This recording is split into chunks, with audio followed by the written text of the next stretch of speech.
Good afternoon, everyone. I don't have any opening comments, so, Really? There's so Matt? much going on. and I expect And your you have questions will fully cover and you everything have and give me nothing- the chance to expound on all of those things. All right, well, let's start with this warning to the Israelis about improving humanitarian aid deliveries into Gaza. What can you tell us about this? A few things. So first, Secretary did write, along with Secretary of Defense Austin, to the Defense Minister of Israel, Yoav Gallant, and the Minister for Strategic Affairs, Ron Dermer, on Sunday to make clear our concerns about the levels of humanitarian assistance that have been making it into Gaza. This was a letter we consider to be a private diplomatic communication that we did not intend to make public from our side, but now that it is public, I am happy to confirm it and speak to it to some extent. I think you have to put this letter in the context of our ongoing and long-lasting communications and concerns about the levels of humanitarian assistance that have made it to Palestinian civilians. If you go back to April, the Secretary wrote at the time to Minister Gallant to make clear that we had seen the levels of humanitarian assistance plateau, and then after they plateaued, start to decline, and made clear that at the time that the levels were unacceptable and that we needed to see Israel implement changes. They did make changes. The changes that they made caused humanitarian assistance to increase. We got up to somewhere between 300 to 400 trucks going in on some days to Gaza. But the thing that the Secretary also made clear at the time is that the increase couldn't be a one-off, that it needed to be sustained. And what we have seen over the past few months is that the level of humanitarian assistance has not been sustained. In fact, it has fallen by over 50% from where it was at its peak. So the Secretary, along with Secretary Austin, thought it was appropriate to make clear to the government of Israel that there are changes that they need to make again to see that the level of assistance making it into Gaza comes back up from the very, very low levels that it is at today. And the consequence, if they don't do that, is what? So I'm not going to speak to that today. Obviously, we made clear when we released our report that was mandated under National Security Memorandum 20 that there are provisions under U.S. law that require us to make certain certifications, and to make those certifications, we have to see that Israel is not arbitrarily denying humanitarian assistance making it into Gaza. When the Secretary made his conclusions under that report in April, he did so based on the changes that we had seen them put into place and the increased levels of humanitarian assistance. But of course, those levels of humanitarian assistance have to be sustained. Yeah, but what's the consequence? There are implications under U.S. law, under policy, that I'm not going to speak to here, largely because we hope that Israel makes the changes that the Secretary outlined in the letter. We have seen Israel make changes before, and when they make changes, humanitarian assistance can increase. And we have seen Israel just in the past few months work with humanitarian organizations to implement a polio vaccination campaign inside Gaza. So we know that it's possible to get humanitarian assistance into Gaza. We know it can be done. We know that the various logistical and bureaucratic obstacles can be surmounted. And so it is incumbent upon the government of Israel to surmount those challenges and get assistance in. I mean, you say that there are implications to it. I mean, obviously, under U.S. law, that's assistance. Is there specific assistance that come under scrutiny over this? So I don't want to deal with any hypotheticals. You are right that it's just a plain reading of U.S. law. If you look at the provisions of U.S. law, that we are required to conduct assessments and find that recipients of U.S. military assistance do not arbitrarily deny or impede the provisioning of U.S. humanitarian assistance. That's just the law, and we, of course, will follow the law. But our hope is that Israel will make the changes that we have outlined and that we have recommended, and that the result of those changes will be a dramatic increase in humanitarian assistance. Ultimately, we are focused on the bottom line here. It's just it. Humanitarian assistance had been low. The changes that we had recommended had gotten it up, and those levels have not been sustained, and so we need to see further changes by the government of Israel. I mean, obviously the timing of this I know you don't explicitly do politics, but there's an election coming up here. To what extent is that a factor? I mean, 30 days from now would be after the U.S. election. It's been a year since the conflict has been ongoing. The president has repeatedly warned Israel about assistance, about civilian casualties, with at best mixed results sometimes. This happened in just 30 days before the election. I mean, to what extent was the election a factor in this? It is not a factor at all. The bottom line is we felt it was appropriate if we are making clear to the government of Israel that there are these changes that need to be implemented, that we give them an appropriate period of time to implement them. We didn't think it was appropriate to send a letter and just say this has to happen overnight. We give them make clear there's a short window in which we want to see changes because the humanitarian situation is so dire on the ground, but it is appropriate to give them some time to work through the different issues and find ways to get the level of trucks, get the level of food, water, medicine back up to acceptable levels. Yeah, Amira. Hi, Matt. So the 620I Foreign Assistance Act actually doesn't have the word arbitrarily. You say it's the law, but the NSM 20, which is a memorandum, has the word arbitrarily. So the Foreign Assistance Act says, when it's made known to the president that the government of such country prohibits or otherwise restricts directly or indirectly the transport of delivery of United States humanitarian assistance, it does not have arbitrarily. So given you are already saying humanitarian assistance is very low and putting in front of Israel a bunch of concrete measures on how to improve it, why are you waiting for another 30 days to implement the law? Because we believe it's appropriate to give them a chance to cure the problem. And international humanitarian law does make exceptions for certain, I'll give you an example. Dual-use items is a good example. If there are dual-use items that legitimately could be used as a military purpose, of course, governments aren't required to let those dual-use items in, which is not to say that they can use that exception as a blanket restriction on anything that could be used as a dual-use item. For example, if there are military movements happening in a certain period of time, governments can restrict the provision of humanitarian aid during that period because obviously you wouldn't want to put humanitarian workers at jeopardy. So it is not accurate to say that there can be no restrictions. It's that those restrictions ultimately can't block civilians from getting the humanitarian access that they need. And that is what we're focused on doing. And so we think it's appropriate. Ultimately, what we want to see here is results. This isn't about making a rhetorical statement. It's not about making any kind of threats. It's about seeing the situation reversed. And so that the civilians in Gaza who are not getting adequate access to food and medicine and other humanitarian goods today actually see, as a result of our efforts, a change in their daily lives. And that's what we're focused on achieving, and that's what we are trying to achieve through this letter. Sure, but I guess what I'm trying to get at, and I'll ask it again, is like, we've been at this for over a year now. You have made these warnings dozens of times, if not more, from this podium. Secretary has done it, President of the United States has done it, and yet we're here. Other outlets have reported, but Reuters has reported all the way back in April that officials from this department have assessed in internal memos that Israel, quote, is persistently and arbitrarily impeding aid in Gaza. So if the law is already being, if it's already doing it, why is the United States waiting? So first of all, that is not, so we've been over this before, I know, from this podium. There are people that reach that conclusion, and there are people inside this building who reach the opposite conclusion. So I think it's important to state that for the record, that when you have a difficult situation as this, it's not uncommon for people to reach different assessments. Ultimately, if you look at the last year and our record of working to get humanitarian assistance into Gaza, what you've seen is the U.S. intervening at critical moments. Going back to October 12th, let's not forget that it wasn't October, it was October 16th. So just a few days after October 7th, that the Secretary was negotiating with the government of Israel until 2 in the morning in Tel Aviv to get the first trucks into Gaza. I know you were there.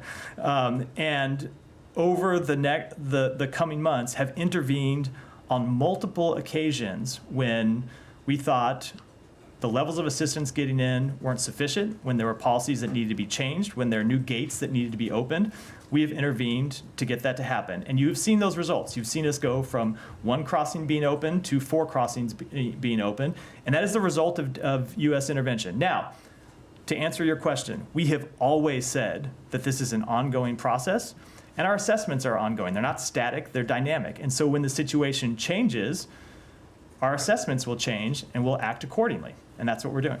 And how did the Israelis respond to this letter?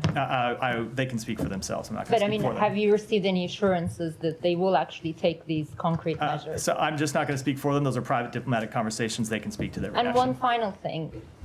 What is your message to the world when they question U.S. credibility in terms of following through? Because President Biden made a similar threat to cut off or restrict U.S. military aid in April if Israel carried out a major operation in Rafah.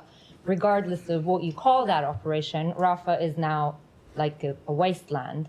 And we have seen one shipment of 2,000-pound bombs being withheld, but everything else, billions of dollars worth of weapons, have continued. So what do you say to people who question the credibility of U.S. in terms of following through? So first of all, I will say, without getting into all of the details, that not all of the premises of that question are accurate when it comes to the communications between us and the government of Israel. What I will say is look at our track record of intervening to get humanitarian assistance in, and look at the fact that when we have seen when we have seen Israel not follow through on the steps that they committed to, and when we have seen the results not measure up to the standards that we expect, we have intervened with them to turn those around. And that's what we did in April. And it wasn't just a letter from the secretary, it was also the president making this clear directly to the Prime Minister of Netanyahu that we needed to see changes, and that our policy would be dependent on the changes that they made. And they made those changes. Now, what we also said is that the changes need to be sustained, and the level of humanitarian assistance needed to be sustained. And over time, we've seen the level come down, which is why we are going back in and making clear now that it needs to be reversed. Oh, sorry, one really final thing. You already said one more. I have to Yes. go. At the end of that letter, you also talk about establishing a new channel to raise civilian harm incidents, which sounds in a way incredible because it's been over a year. So can you elaborate a little bit on that effort? What kind of a channel you want to establish? And are you saying that Israelis basically ignored the U.S. in all of the previous communications when U.S.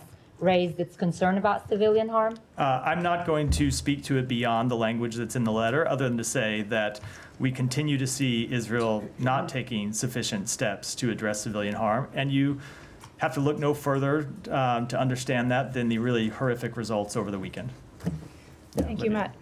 Does this building see any inconsistency between sending a sternly worded letter with a 30-day lead time about humanitarian conditions in Gaza to the Israelis while near simultaneously deploying an advanced anti-missile system with 100 U.S. troops to man it? No, of course not. We have What's the message being sent always there? made clear that we are committed to the defense of Israel, and that's why you saw the president make the decision that he made, which I will let my colleagues at the Pentagon speak to in detail. But we've also made clear that there are provisions of U.S. law that we follow, and we will always follow those provisions. And part of that is expecting that the Israeli government fully comply with the requirements under international humanitarian law to make sure that humanitarian assistance gets into Gaza.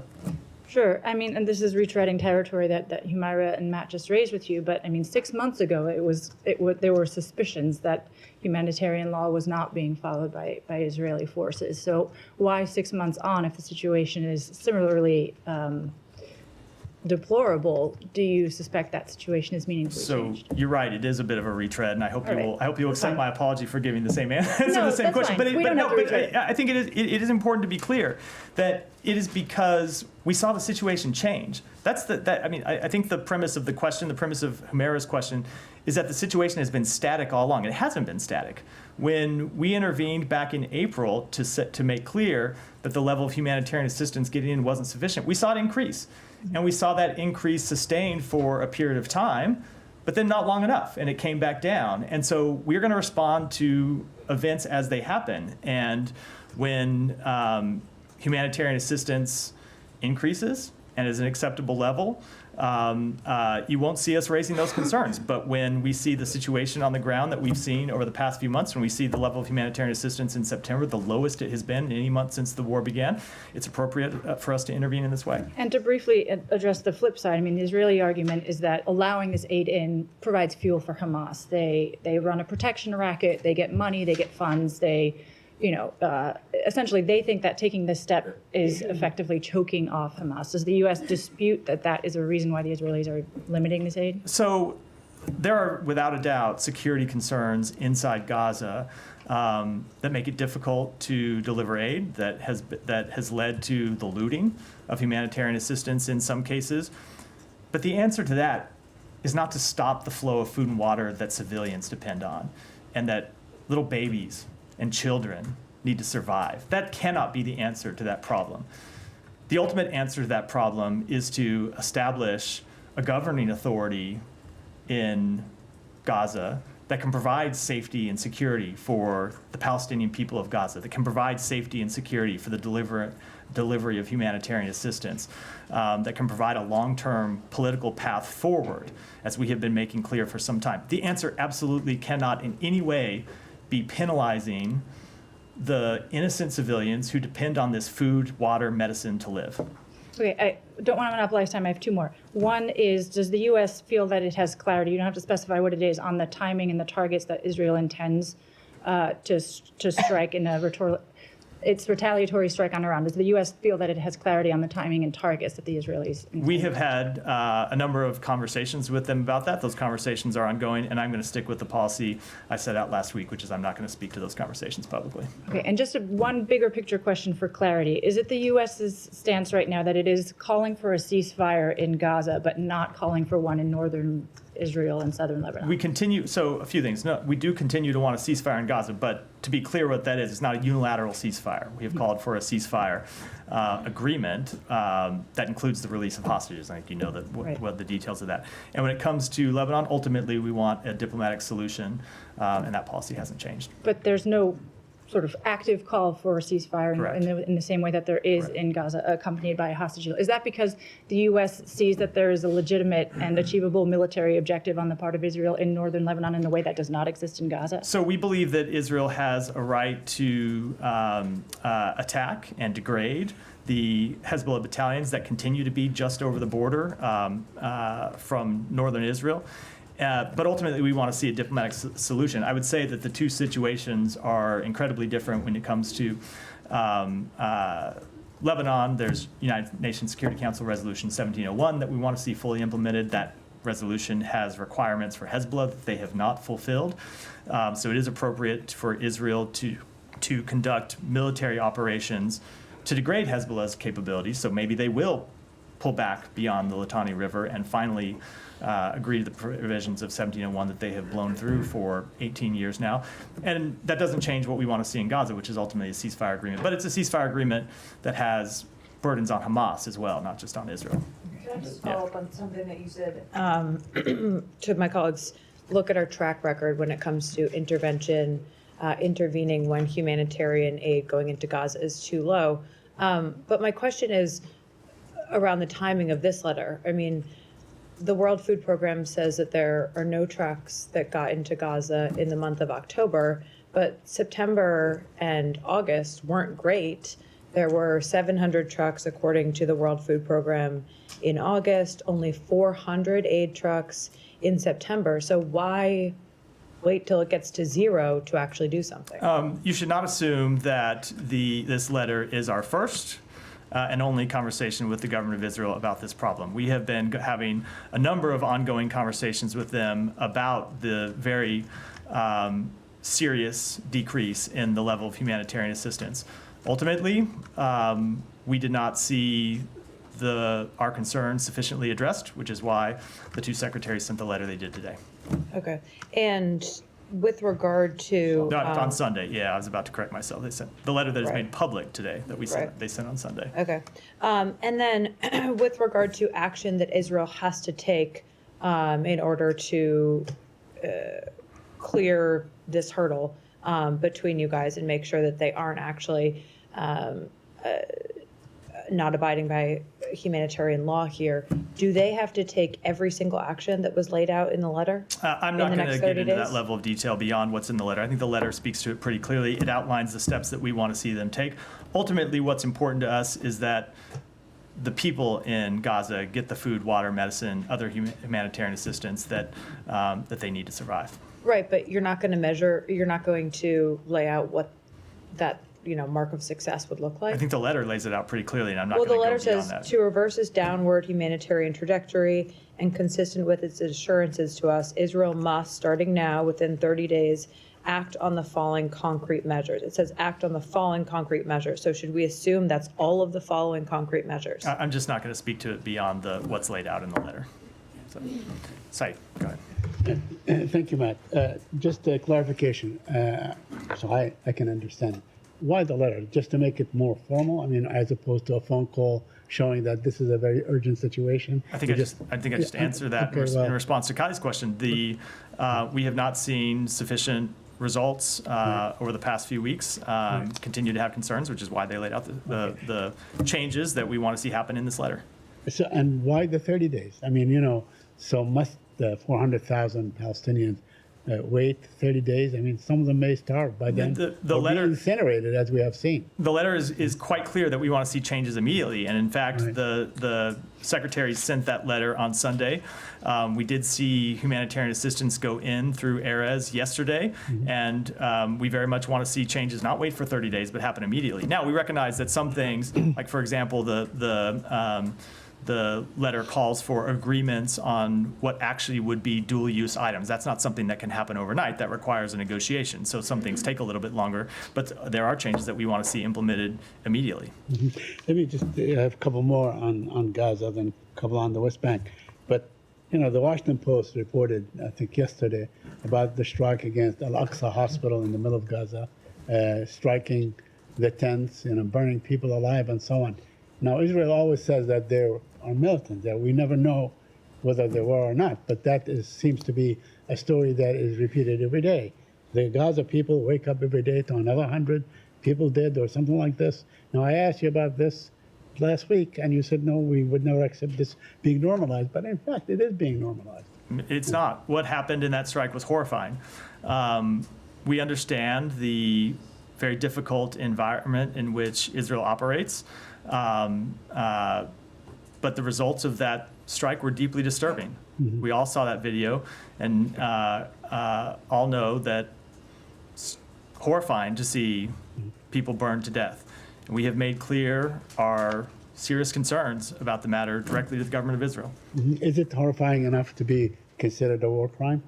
So I cannot make that kind of assessment from here. As you know, Said, there's a Right, but- process that we have to go through to assess the facts of this- the law when it comes to but any this- individual Yeah, determination. but this seems to be going on every day, day in and day out. And, on the ceasefire talks, Haaretz is reporting that Israel is saying no more talks, no more negotiations. Can you comment on that? So I cannot confirm what's reported, I assume based on anonymous sources. We have continued to engage with the government of Israel to try and get a ceasefire over the line. As you have heard us say, that requires not just Israel, but Hamas making difficult decisions. And it continues to be the case that Hamas is not at the bargaining table in any kind of a serious way to talk about how we get an agreement. So you are still saying that if Hamas comes back to the table and they come up with, reasonable, whatever, stance and so on, talks will resume. Of course they would. We are committed to a ceasefire agreement under the terms that the president laid out on May 31st and that was endorsed by the United Nations Security Council. Absolutely. Now, Israel is going to seize the UN agency headquarters in Jerusalem. Do you have any comment on that and turn it into some sort of a settlement? Yeah, so we have made clear that we have have made clear for some time that we believe the government of Israel's settlement program to be inconsistent with international law and continue to make that clear to the government of Israel.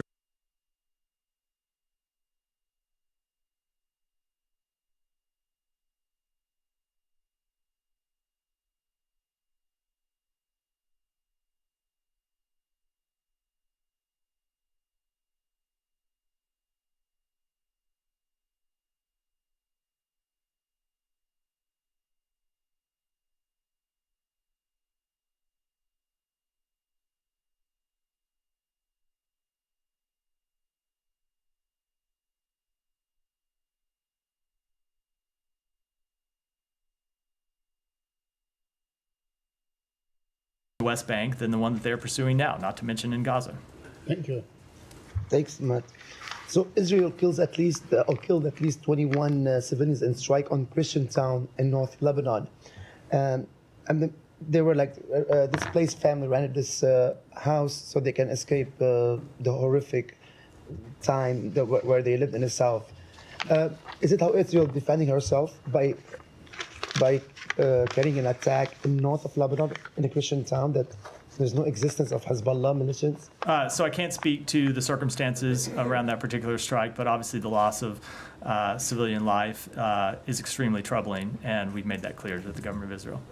Okay, there was a call between Secretary Blinken and Speaker of the House, Berry. Can you just give us some insight about this call that lasted 40 minutes? Sure. So the secretary spoke to the Speaker of the Lebanese Parliament as well as to the Prime Minister on Friday to make clear that we want to see a diplomatic resolution to the conflict between Israel and Hezbollah, that we want that diplomatic resolution to include the full implementation of 1701, that we continue to support Lebanese institutions, including the Lebanese Armed Forces, which we see as a bulwark for stability in the country, and that we want to see Lebanon choose a new president, and that it's the Lebanese people and not anyone else that should make that decision. And he urged them to move forward with that process, as we have consistently made clear we want to see the government of Lebanon do. Okay, my last question. So there was like a warning from the U.S. Embassy to the American in Lebanon to leave soon as possible, and it might not be if commercial flights leaving the airport. Is that a message that maybe Israel could attack the airport?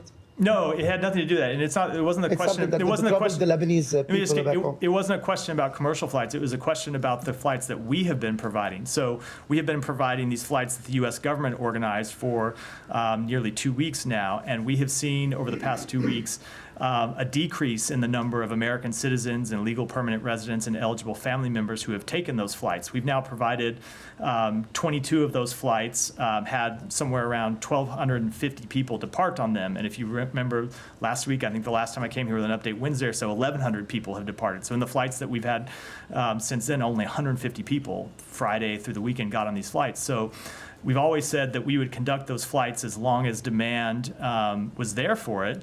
And what we were making clear to American citizens that if you want to get on one of these flights, they may not exist forever if the demand isn't there. So please take one of these flights while they now exist. At the same time, I should note that we have continued to see capacity on Middle East Airways flying out of the country. Did you ever get an answer to the question of how much you guys are paying? I did not. Yeah, I did not. I don't know. 300,000 tickets. No. Not per How- ticket for the cost of the flights. I don't know. Yeah. Can you re-up that? I will re-up it. Interested Obviously, in it that. varies based on the destination, but yeah, I can re-up Well, it. right, but how many flights did you say there were total? so far? 22, yeah. 22? No, and look, so we do provide these flights at significant cost to the U.S. yeah. government. If the flights are full, obviously the people on board the flights carry the vast majority, if not all, the cost. But you are right that when we have flights that are going out that are only With filled by 12 a people. handful of people, it is significant cost for the U.S. taxpayers, which is why we wouldn't continue to hold them. But that decision has not to been run- made. It's not been made, but All it's right. just, we sent that warning today to make clear that we cannot run the flights in perpetuity Okay. if no one is flying on them, and this is an important and, there continues to be sufficient capacity on commercial airlines, which there is today. Tom? Just to go back, you mentioned the video you were asked about, people burning in their tents, and you said that we had all seen that. Did the secretary see that video? Yes, he did. And what was his His reaction was that it was horrifying. On what's happening in the north of Gaza? I mean, the letter talks about this a lot. What is your assessment of both, the tactics the Israelis are using and the impact on civilians?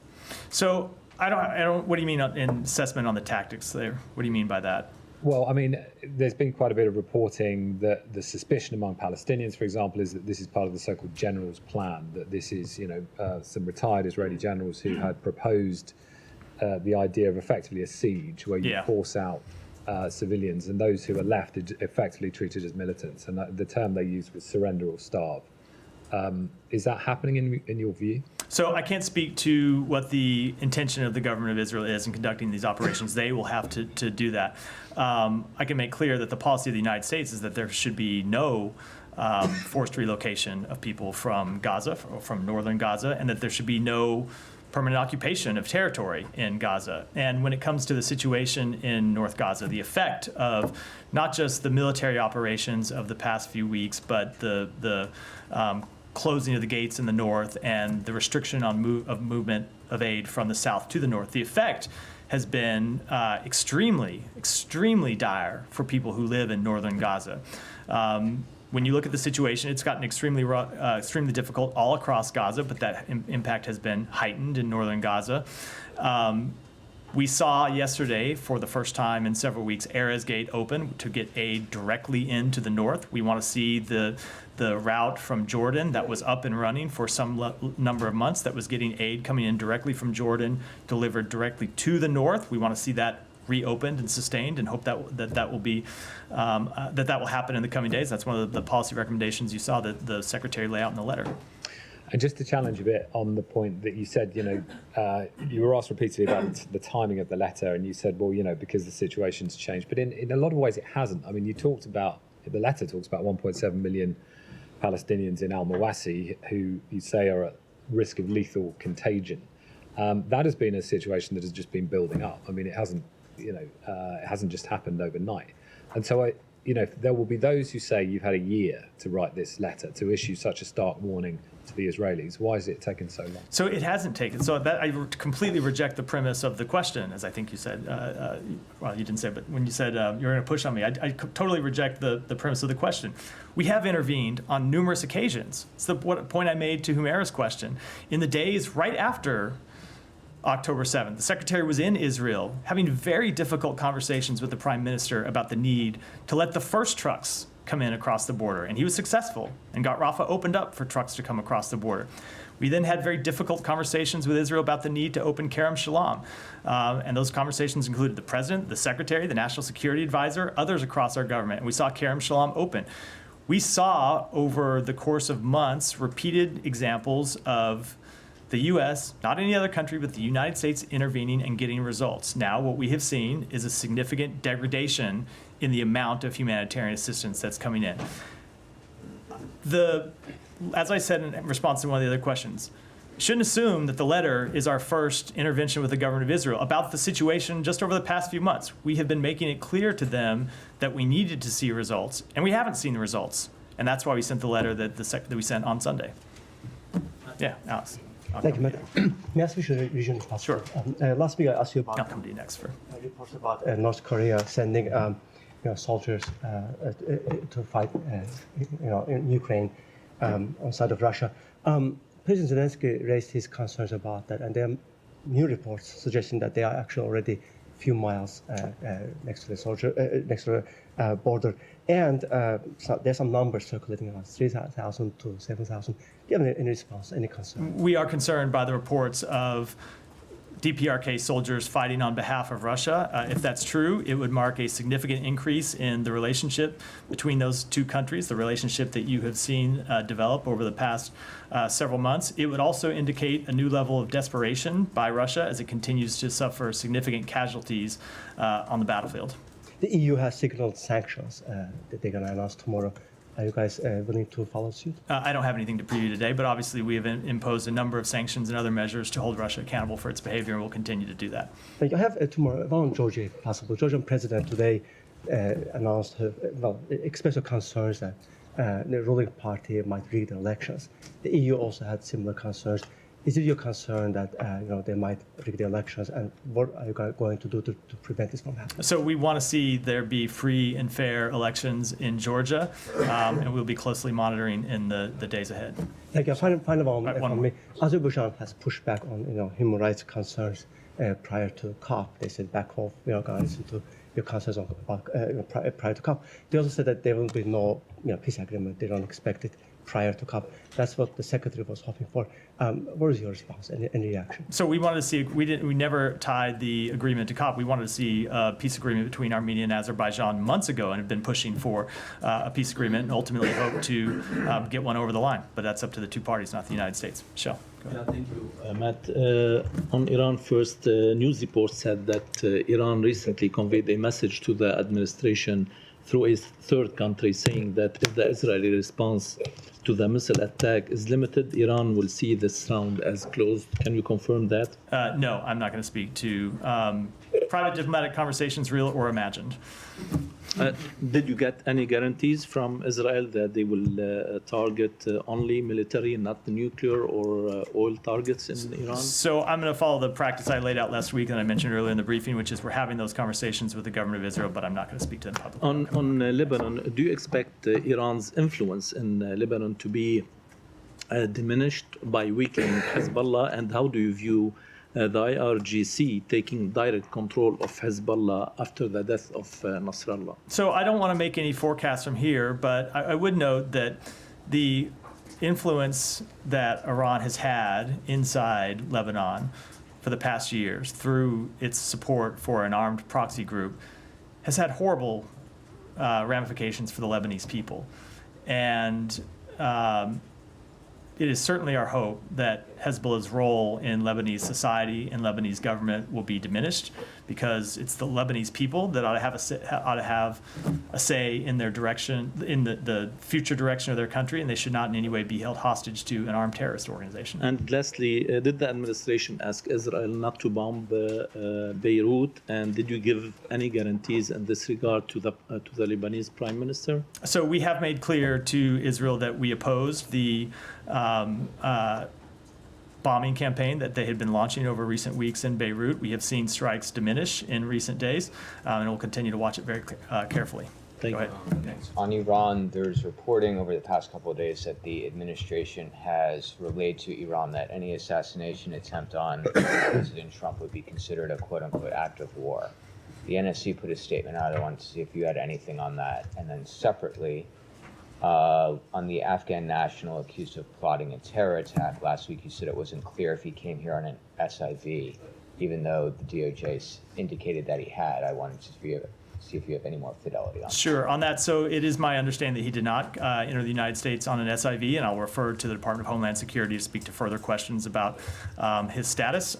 When it comes to the threats against President Trump, as we've said many times, we have been closely tracking the threats against former President Trump and former administration officials for years, dating back to the last administration. We consider this a national security matter of the highest priority. We strongly condemn the brazen threats, and we have made clear that should Iran attack any of our citizens, including those who continue to serve the United States or those who formerly served, that Iran will face severe consequences. Just one follow-up on the Afghan national. The vetting, no matter how he came over, is that done by DHS?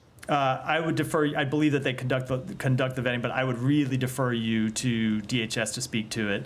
There are different procedures for different programs, so with respect to this particular one, I would defer to them. They're the lead agency. Sean, go ahead. Could I go back actually to a bit what Alex was saying about North Korea, but something different? How do you feel about North Korea bombing its own roads? We're just trying to When you put it that way, we are monitoring the situation in the DPRK in close coordination with our Republic of Korea allies.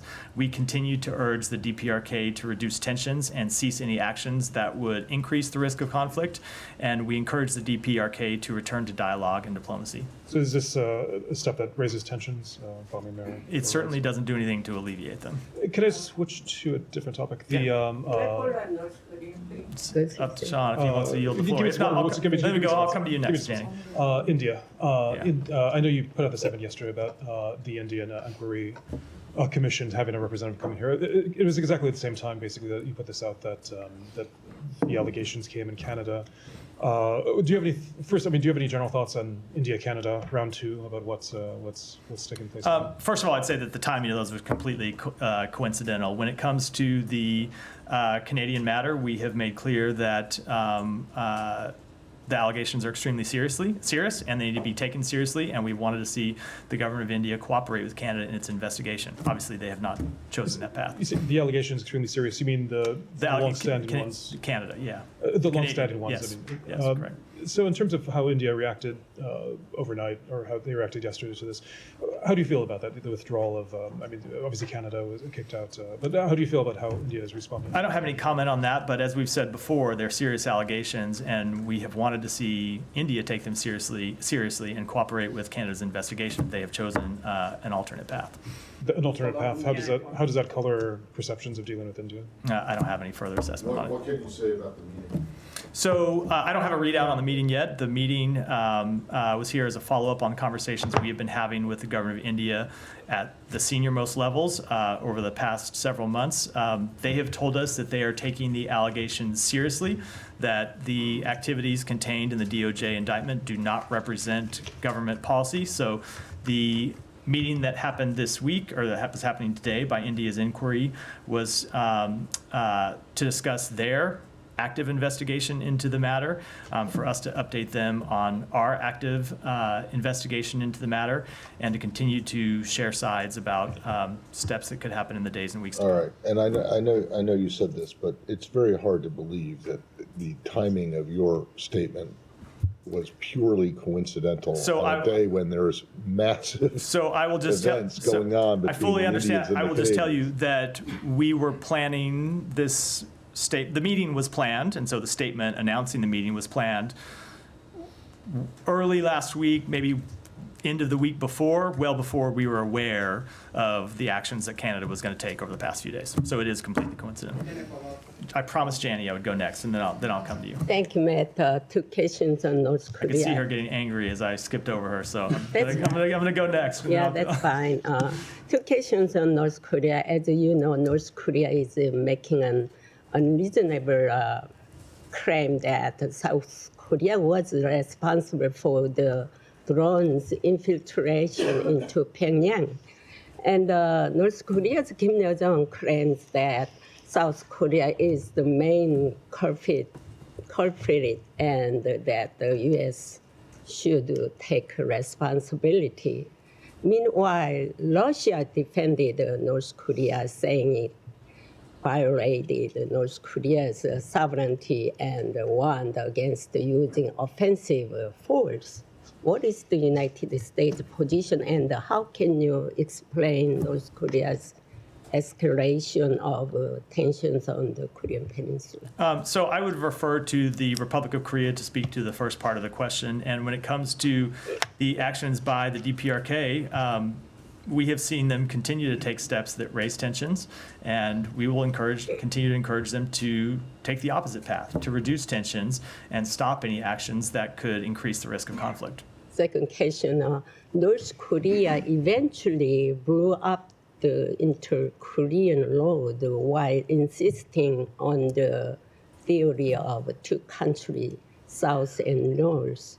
How would you comment on this? I don't have any further comment beyond what I said in response to Sean's question on the same topic a minute ago. Yeah, go ahead. On India, what makes you believe, when you arrived at a conclusion that India is not cooperating with the Canadians on the investigations? So I don't have any further comment on that beyond what the two countries have said publicly. We have urged them to cooperate, and will continue to urge them to. India is saying they have not received any evidence from the Canadians. And I will defer to those two countries to speak to the relevant status of the matter. Prime Minister Trudeau yesterday said that he has shared with the Americans, U.S. government, their evidence of their Indians' involvement. Have you seen those? What's your thought? I'm not going to speak publicly to those private conversations. One more question. The last 24 hours, several Air India flights have received threats, bomb threats, and several of them have been grounded. One of the flights from Mumbai to Chicago had an emergency landing somewhere in Canada.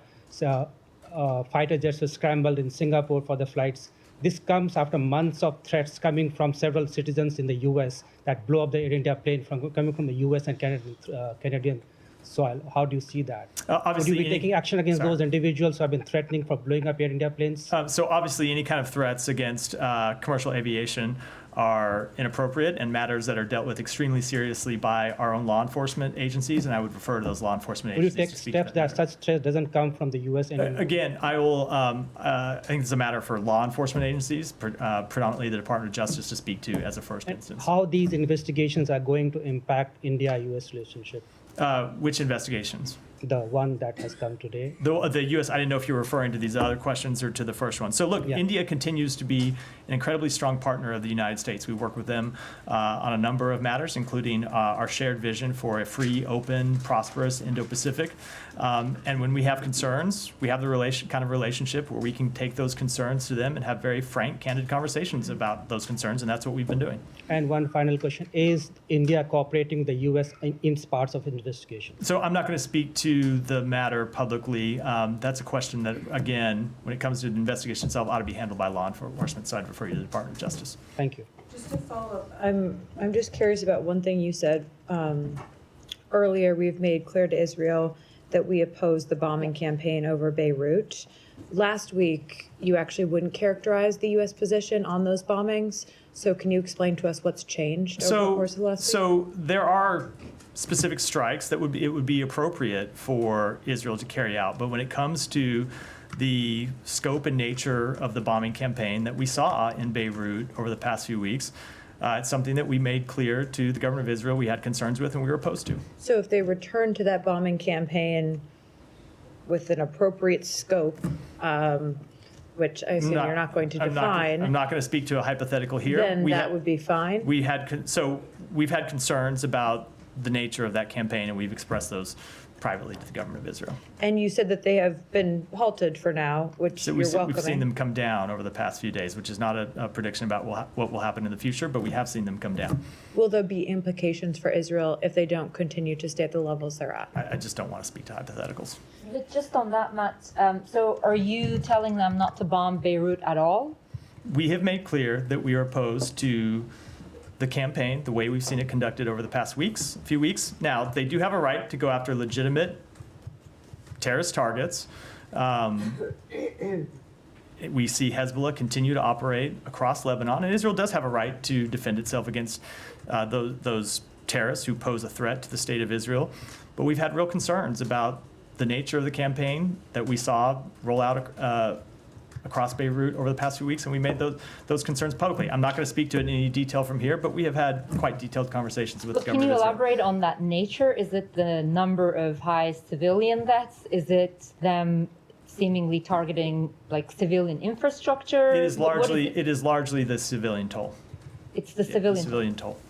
Go ahead. And I'll come to you next, Ryan. Thank you very much, Matt. George Galloway, former parliamentarian in UK, and Jemima Goldsmith have said that these might be the last few days to save Imran Khan's life, because since last almost 10 days, nobody has met him.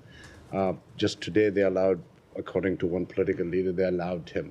Are you aware of these reports that there are threats to his life and health? I've seen the reports, and obviously we want to see the human rights of every individual in Pakistan be respected. Okay, a couple of days ago, there was a grand jirga in my hometown, Peshawar, by this political party that just recently got banned as well. It's called Pashtun Tahaffuz Movement.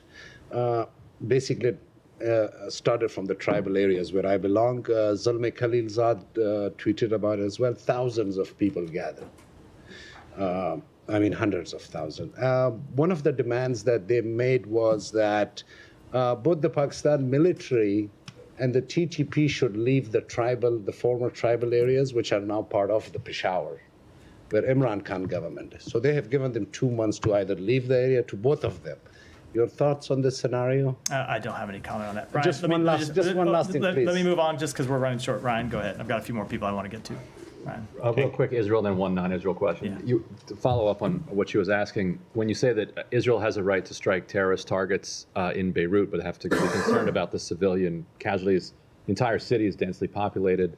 Like, how could they attack terrorist targets in Beirut without there being civilian casualties? I'm not going to get into prescribing the nature of a military campaign from here. It is a principle that's true for every country, that they have a right to defend themselves against terrorism. But we've had real concerns about the way we saw the bombing campaign in Beirut roll out over the last few weeks. No, let me just hold. Ryan said he had another question, so before you interrupt. Well, I mean, maybe to her point, it goes to say, 20 years ago when Ariel Sharon attacked a Hamas commander in Gaza. The Bush administration, I'm sure you've seen this quote going around. The Bush administration, this is outrageous.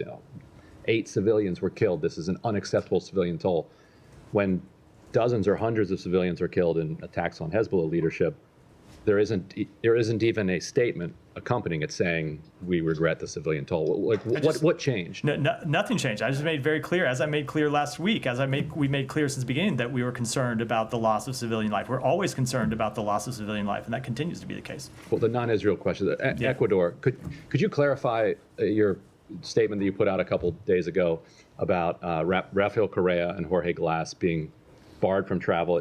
I think the statement said that it was for accepting bribes, including through political contributions in exchange for granting favorable government contracts. So can you elaborate on what they're being accused of there? And separately, Jorge Glass was dragged out of the Mexican embassy after being given asylum by Mexico. He's now in a maximum security prison. So barring him from traveling to the United States doesn't have much, functional or practical consequence other than to satisfy Ecuador's side of the argument that it was actually okay for them to drag him out of the Mexican embassy. As you know, the Mexicans are still furious about that. They're trying to get Ecuador kicked out of the UN for it. Let me take that back and get your response. I admit I'm not fully aware of the underlying details. Hiba, go ahead. Yes, first, do you still see that the Israelis are conducting a limited operation in Lebanon? So with respect to their ground operations in the north, they continue to operate limited incursions, and we continue to watch it very closely. Okay, I want to follow up on the question about the airport, because the message the U.S. Embassy in Beirut put out yesterday created panic in Lebanon because people are afraid and they are trying to leave. You said that you made it clear to the Israeli that you oppose bombing Beirut, but what about the airport? Did you make it clear that? Oh yeah, and I've spoken to that before. I spoke to that previously. We have made clear to the government of Israel that the airport needs to stay open, that we wanted the airport to stay open, that we want the roads to the airport to stay open. The message, I hope people didn't misinterpret it, so let me make clear if they did. The message that we sent out was for American citizens and lawful permanent residents and their eligible family members, making clear that we may not be able to continue these flights that we have organized in perpetuity. It wasn't about the status of the airport. It was because we have not seen sufficient demand for those flights. We've had flights going out with 12 people on them, and so we want to see people know that these options exist and that they should take them. Moving to the politics, the speaker had a call with Macron, and he made the Lebanese speaker, Nabih Berri, and I assumed you didn't mean Mike Johnson. So no, but obviously, when we saw the readout or the leaks in the media, you are not aligned with the French when it comes to the outcome in Lebanon. They are calling for an immediate ceasefire, as per the Lebanese politicians. So are you aligned with them? So we have not called for an immediate ceasefire, but we are aligned in that we want to see ultimately a diplomatic resolution. Is the secretary going to participate in the conference? I don't have any travel announcements to make today. Go ahead, and we'll just talk about the Indian delegation, meetings with the Indian delegation. What kind of message conveyed to them by the State Department regarding the involvement of Indian agents in international crimes? The same message that we have made clear for some time, which is that it's a matter we take incredibly seriously, and we want to see it fully investigated. So Pakistan is hosting Shanghai Cooperation Organization meeting in Islamabad. More than 10 countries are attending, and after 15 years, Indian foreign minister is there. And there's an opportunity for the Pakistan-India peace talks. What are your thoughts on that? So the United States respects each country's sovereign right to associate in groupings of its own choosing.